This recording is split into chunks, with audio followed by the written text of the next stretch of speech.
Hello guys, कैसे हो आप सब लोग। आज करते हैं क्वेश्चन 8 एक्सरसाइज 4.3। ठीक है, तो क्वेश्चन 8 में क्या बोल रखा, in the countries like USA and Canada temperature is measured in Fahrenheit. क्या बोल रहा है, जो कंट्रीज है लाइक यूएसए और कनाडा, उसमें टेम्परेचर मेजर्ड किया जाता है फ़ारेनहाइट में। Where in countries like India it is measured in Celsius, और जो टेम्परेचर है इंडिया में वो मेजर्ड किया जाता है सेल्सियस में। Here it is a linear equation. आपको इस क्वेश्चन में एक लीनियर इक्वेशन गिवन है, तो इस क्वेश्चन में आपको कुछ पार्ट्स गिवन है, तो पार्ट्स वाइज इस क्वेश्चन को सॉल्व करते हैं। तो फर्स्ट पार्ट में क्या बोल रखा, draw the graph of linear equation अब using C4 x axis and F4 y axis. तो आपको इस इक्वेशन का क्या बनाना, ग्राफ बनाना। तो ग्राफ बनाने से पहले हमको क्या करना पड़ेगा, टू सॉल्यूशन निकालने पड़ेंगे इस इक्वेशन के। सॉल्यूशन निकालेंगे कैसे, हम पहले एक वेरिएबल की वैल्यू खुद पुट करेंगे उस इक्वेशन में। तो हमने पुट कर दी सी की वैल्यू इसमें 5।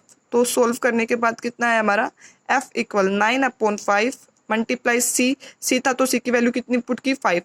तो 5 से 5 कैंसिल, प्लस 35। तो f इक्वल 9 + 32, तो f कितना आ गया हमारा 41। ठीक है, तो पुट किया अब c की जगह हमने 0, तो फ़ारेनहाइट इक्वल 9/5 मल्टीप्लाई 0 + 32। तो सोल्व करने के बाद हमारा आया कितना, f32। तो दो सॉल्यूशन आ गए हमारे, x पुट किया 0 तो y आ गया 32, x पुट किया 5 तो आ गया 41। कंफ्यूज मत होना भाई, x एक्सिस किसके लिए स्टैंड करता है, c के लिए, और y एक्सिस स्टैंड करता है हमारा f के लिए। ठीक है, अब क्या करेंगे, अपना ग्राफ बनाएंगे। x एक्सिस ड्रॉ कर लेंगे, y एक्सिस ड्रॉ कर लेंगे, और अब ये जो पॉइंट्स है उनको इसमें ग्राफ पे शो कर देंगे। ठीक है, तो क्या करेंगे, 0 और 32, 0 और 32, इसको 30 से थोड़ा हल्का सा ऊपर लिख लेना। ठीक है, फिर करेंगे 5 और 41, 41। ठीक है, तो इसको भी थोड़ा सा हल्का ले लेना 40 से। ठीक है, अब ऊपर। ठीक है, अब क्या कर देंगे, लाइन क्या कर देंगे, ज्वाइन कर देंगे। ठीक है, तो फर्स्ट पार्ट हो गया कंप्लीट। अब हम देखते हैं अपना सेकंड पार्ट। ठीक है, तो सेकंड पार्ट में क्या बोल रखा, if the temperature is 30 degree Celsius what is Fahrenheit. तो क्या बोल रहा है, अगर टेम्परेचर सेल्सियस में 30 डिग्री है, 30 डिग्री है, तो फ़ारेनहाइट में कितना टेम्परेचर होगा, कितने डिग्री टेम्परेचर होगा। तो हमारी इक्वेशन क्या थी भाई, f equal 9/5 into C plus 32। तो सेल्सियस कितना है गिवन हमें, 30 डिग्री। तो 30 डिग्री पुट कर देंगे इसमें, f इक्वल 9/5 मल्टीप्लाई सी की जगह क्या करेंगे 30 प्लस 32। तो सोल्व करने के बाद हमारा कितना आया, 9 f इक्वल 9 मल्टीप्लाई 6 प्लस 32। तो हमारे कैलकुलेशन करने के बाद आया 86। ठीक है, 86 फ़ारेनहाइट होगा। अब थर्ड पार्ट में क्या बोल रखा भाई, if the temperature is 95 degree Fahrenheit what is. तो क्या बोल रखा, अगर टेम्परेचर 95 डिग्री फ़ारेनहाइट है तो सेल्सियस में हमारा टेम्परेचर क्या होगा। तो इक्वेशन कितनी थी, f equal 9/5 into C plus 32। तो f हमारा कितना था 95, तो 95 इक्वल 9/5 इंटू सी प्लस 32। ठीक है, तो यहाँ पे 32 प्लस था, तो इस साइड आके क्या हो जाएगा माइनस, तो 95 माइनस 32 तो कितना है 63। 9/5 इंटू सी, तो यहाँ पे 9 क्या है मल्टीप्लाई में, तो यहाँ पे आके हो जाएगा डिवाइड। यहाँ पे 5 क्या था मल्टीप्लाई में, तो 5 क्या था डिवाइड में, तो यहाँ पे हो जाएगा मल्टीप्लाई में।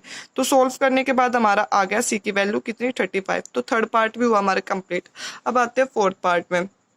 फोर्थ पार्ट में क्या बोल रखा है भाई, if the temperature is 0 degree Celsius, अगर हमारा टेम्परेचर क्या 0 degree Celsius, then what is the temperature in Fahrenheit. तो टेम्परेचर हमारा फ़ारेनहाइट में क्या होगा, आगे भी क्वेश्चन है बट पहले यहाँ तक सोल्व करते हैं। सेल्सियस में 0 डिग्री है तो फ़ारेनहाइट में कितना होगा, पहले हमने देखी इक्वेशन क्या थी, f equal 9/5 into C plus 32। तो c की वैल्यू कितनी है 0, तो 9/5 मल्टीप्लाई 0 प्लस 32, तो हमारा फ़ारेनहाइट में टेम्परेचर आ गया 30। उसके बाद इफ फ़ारेनहाइट, अगर टेम्परेचर फ़ारेनहाइट में हमारा कितना 0 degree Celsius, then the temperature in Celsius, तो हमारा टेम्परेचर सेल्सियस में क्या होगा, तो मतलब कि f इक्वल कितना है 0 डिग्री। तो f 0 है, तो f इक्वल 0 डिग्री, तो f equal 9/5 into C plus 32। ठीक है, अब यहाँ पे प्लस 32 था, तो इस साइड आके माइनस 32 इक्वल क्या था भाई 9/5 इंटू सी। ठीक है, तो यहाँ पे हमारा 9 था क्या मल्टीप्लाई में तो इस साइड आके डिवाइड में, और 5 था डिवाइड में तो इस जाके क्या हो जाएगा मल्टीप्लाई में। तो सोल्व करने के बाद हमारा आया कितना -17.77, ठीक है।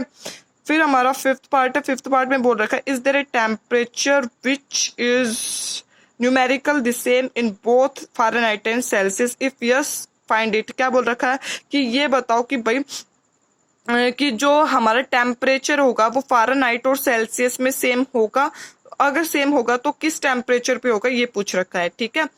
तो भाई क्या करेंगे हम, अपनी इक्वेशन क्या गिवन थी हमें वो लिखेंगे F = 9/5 × C + 32। अब क्या करेंगे हम मानेंगे कि फ़ारेनहाइट इक्वल है किसके, सेल्सियस के। क्या करेंगे, फ़ारेनहाइट इक्वल है सेल्सियस के। तो क्या होगा, फ़ारेनहाइट इक्वल 9/5। अब सेल्सियस किसके इक्वल है, फ़ारेनहाइट के, तो सी की जगह F रख सकते हैं, ठीक है, +32। तो क्या किया, यहाँ पे प्लस था तो इस साइड आके माइनस, तो F - 9/5 इंटू F = 32। तो सोल्व करने के लिए क्या करेंगे, एलसीएम लेंगे। तो एलसीएम लेने के बाद हमारा कितना है, 5F - 9F/5 = 32। तो कितना आ गया, -4F/5 = 32। अब ये 5 यहाँ पे क्या था भाई, डिवाइड में, तो इस साइड जाके क्या हो जाएगा मल्टीप्लाई में, ठीक है। अब क्या करेंगे, ये 4 यहाँ पे क्या था मल्टीप्लाई में, तो इस साइड आके क्या हो जाएगा डिवाइड में। तो F = -8 × 5, तो F = -40 डिग्री। तो -40 डिग्री वो टेम्परेचर जिस पे हमारा फ़ारेनहाइट और सेल्सियस क्या होगा, सेम होगा। तो हमारा क्वेश्चन होता है गाइज कंप्लीट। अगर आपको समझ में आए तो please like, subscribe and comment करना। Okay guys, bye bye.